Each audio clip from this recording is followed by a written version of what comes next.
నువ్వు రావడం లేట్ అయితే నేను చనిపోయేవాణ్ణి అని అంటాడు. సిద్ధు, నువ్వు అలా మాట్లాడకు అని ప్రేరణ అంటుంది.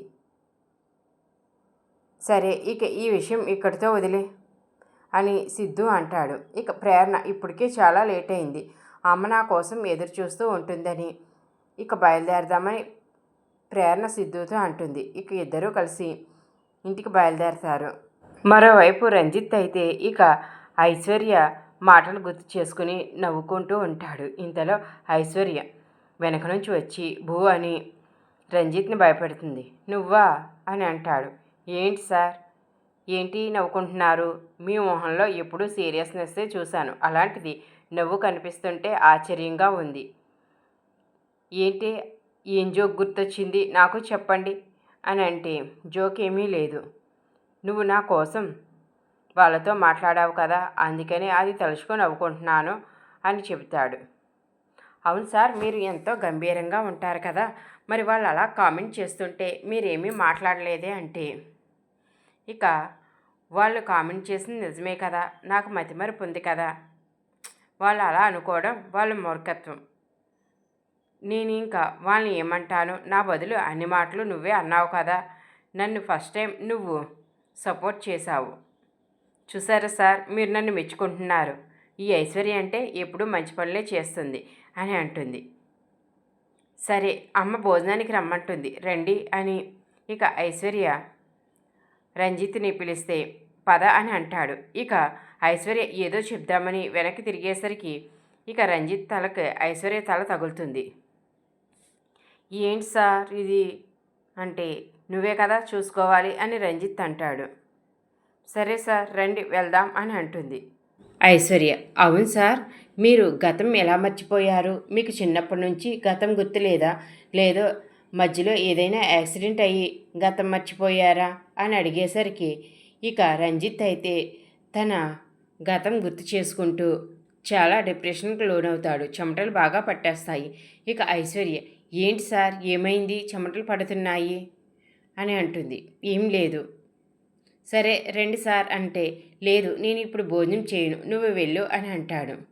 అదేంటి సార్, ఎప్పుడు ఎలా మారిపోతారో తెలియదు, ఇప్పుడే కదా భోజనానికి వస్తానని అన్నారు, మళ్ళీ ఎందుకు వద్దంటున్నారంటే, నువ్వు ముందు వెళ్ళు అని ఇక కోపంగా చెప్పేసరికి ఐశ్వర్య అయితే కిందకు వచ్చేస్తుంది. ఇక ఇందిర అయితే ప్రేరణ కోసం ఎదురు చూస్తూ ఉంటుంది. చాలా టెన్షన్ పడిపోతుంది. ఇంతలో ప్రేరణ వస్తుంది. ప్రేరణ ఇలా గుమ్మంలో అడుగు పెట్టిందో లేదో ఇక ఇందిర అయితే, ఏంటే నువ్వు చేసిన పని, అసలు నీకు భయం లేకుండా పోతుంది, నన్ను ప్రశాంతంగా మనశ్శాంతిగా ఉండనివ్వవా అని అంటుంది. ఇక ఐశ్వర్య, ఏంటమ్మా అక్క రాగానే మొదలు పెట్టేశావు, అసలు అక్క ఏం చేసిందని అని అంటే, ఏంటమ్మా నేనేం చేశానని ఎందుకు ఇలా మాట్లాడుతున్నావు అని ప్రేరణ అంటుంది.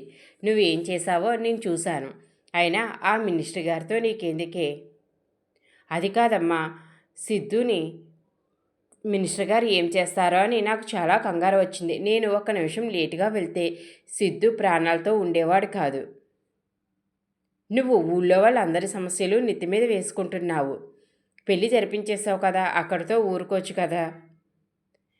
ముందు నువ్వు ఏదైనా చేయాలనుకుంటే మన సమస్య తీర్చు అని అంటుంది. ఇక అప్పుడే పైనుంచి రంజిత్ కూడా కిందకు వస్తాడు. ఇక ఇందిర ప్రేరణతో మాట్లాడిన మాటలన్నీ వింటాడు. అప్పుడే అక్కడకు సిద్ధు వస్తాడు. సిద్ధు ఇందిరతో, ఏంటంటే మీరు ఎందుకు ప్రేరణ మీద కోపడుతున్నారు? తను ఏం చేసింది? నా ప్రాణాలు కాపాడింది అంటే నా ప్రాణం కాపాడడం మీకు ఇష్టం లేదా అంటే, అది కాదు బాబు, అలా అని కాదు నా ఉద్దేశం, మేము మధ్యతరగతి వాళ్ళం. ఇక ఆ మినిస్టర్ ప్రేరణ ఏదైనా చేస్తే తన్ని ఎవరు కాపాడుతారు? నేను కాపాడుతానంటీ, ప్రేరణకి ఏమీ కానివ్వరు, నేను మీకు మాట ఇస్తున్నాను, ఇక మీరు ఏమీ కంగారు పడకండి అని సిద్ధు చెప్తాడు. ఇక ఐశ్వర్య అయితే, సిద్ధు గారు మీరు చాలా బాగా చెప్పారు అని అంటుంది.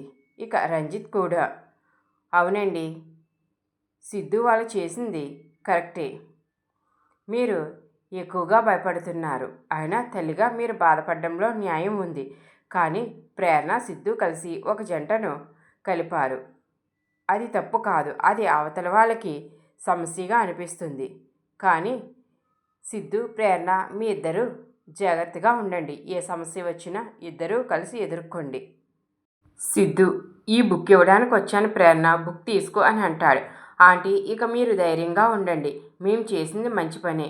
మీరు ఎలాంటి టెన్షన్ పెట్టుకోకండి. ప్రేరణకు ఏమీ కాకుండా నేను చూసుకుంటాను అని సిద్ధు ఇక అక్కడి నుంచి బయలుదేరతాడు. మరోవైపు విజయానంద్, మంజు, సాహితీ సిద్ధు కోసం ఎదురు చూస్తూ ఉంటారు. అప్పుడే సిద్ధు ఇంటికి వస్తాడు. ఇక సాహితీ అయితే అన్నయ్య అంటూ సిద్ధు దగ్గరికి వెళ్ళి హగ్ చేసుకుని, అన్నయ్య నీకేమీ కాలేదు కదా, నాకైతే చాలా భయం వేసింది అని అంటుంది. ఇక విజయానందన్ అయితే తన యాక్టింగ్ మొదలు పెట్టేస్తాడు. ఏంటి నాన్న సిద్ధు, నీకు ఏదైనా అయితే మేము తట్టుకోగలమా? అయినా నువ్వు ఎందుకు ఇలాంటి రిస్కులు చేస్తున్నావు అని అంటే, ఏంటి నటిస్తున్నావు? నేను నా వాళ్ళని కాపాడుకోవడానికి ఎంత రిస్క్ అయినా చేస్తాను అని అంటే, మంజు, ఏంట్రా మీ నాన్నతో అలా మాట్లాడుతున్నావు? అయినా ఈరోజు నీకు ఏదైనా అయ్యుంటే నేను తట్టుకోగలనా అని మంజు అంటే, నాకేం కాలేదు కదమ్మా, నేను కుమార్ గురించి ఆలోచించాను.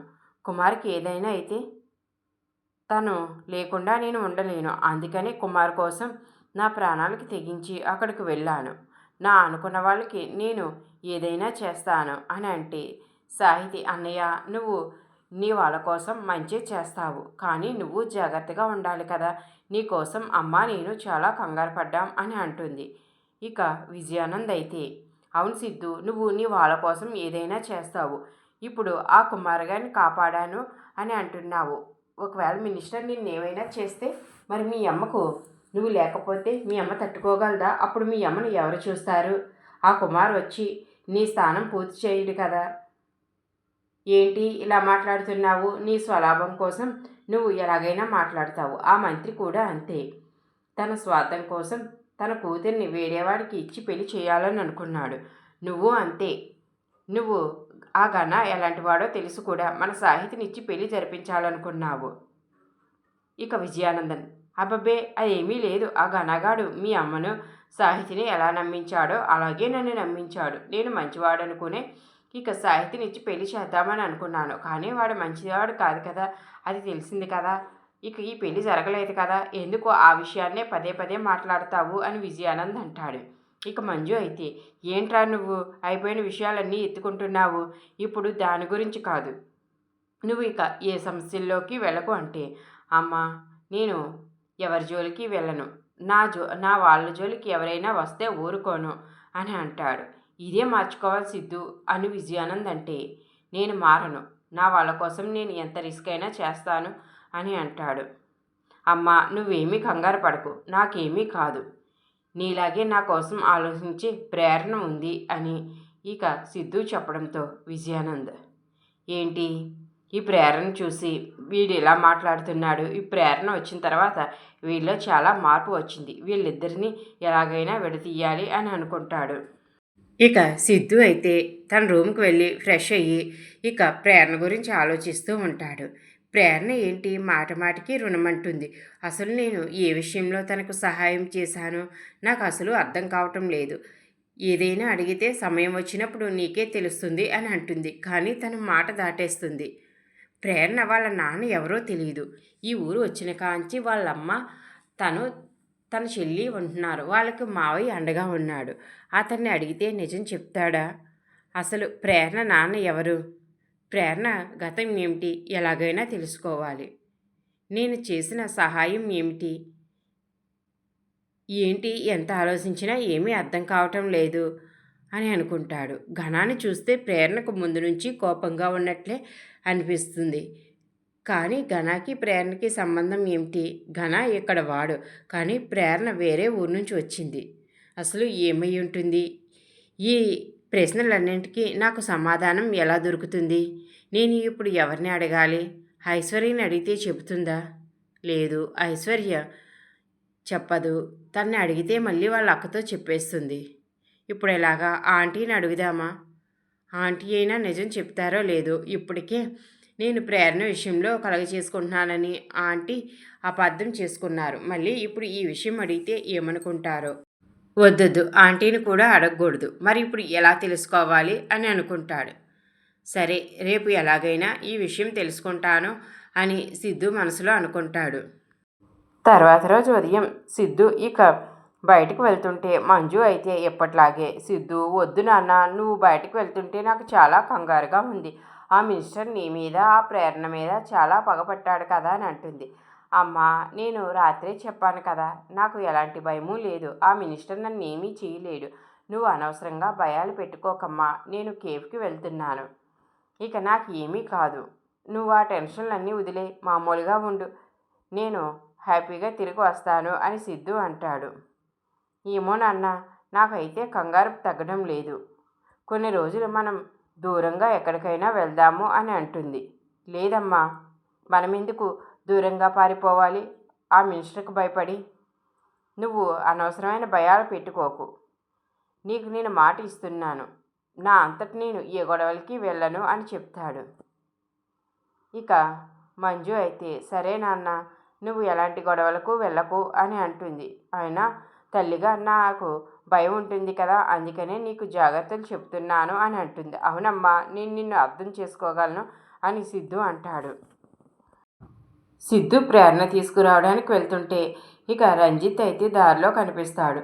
ఇక రంజిత్ నడుచుకుంటూ వెళ్తే సిద్ధు రంజిత్ దగ్గరికి వెళ్ళి ఆగి, ఏంటి సార్ నడిచి వస్తున్నారు అని అంటే, బైక్ రిపేర్ అయింది, కారు ఏమో సర్వీసింగ్కి ఇచ్చాను అని అంటాడు.